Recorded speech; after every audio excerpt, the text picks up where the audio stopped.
છવ્વીસમી મેના દિવસે માનનીય વડાપ્રધાન સાહેબ આપણા દાહોદ શહેરમાં આવી રહ્યા છે અને અહીંયા રેલવેની સાથે સાથે જ ગુજરાત સરકારના પણ ઘણા બધા કામો જે છે એના લોકાર્પણ અને ખાતમુહૂર્ત કરવા માટે જઈ રહ્યા છે.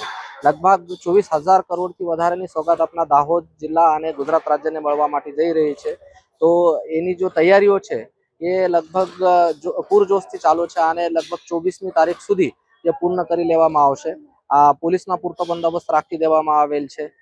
કલ્ચરલ ઇવેન્ટ વગેરે પણ સારી રીતે થઈ જાય એના માટે પણ પ્રયત્ન કરવામાં આવી રહ્યા છે. લગભગ 1 લાખથી વધારેની જનમેદની અહીંયા ભેગી થવાની છે.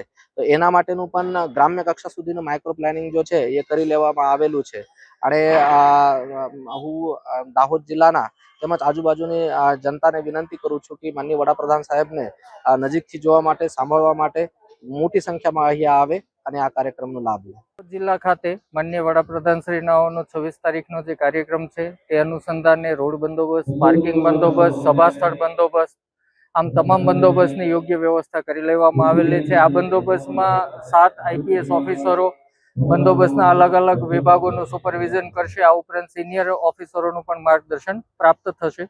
આજરોજ આપના પાછળના વિસ્તારમાં જે છે તમામ બંદોબસ્તની નોકરી વહેંચણીની કામગીરી ચાલી રહી છે.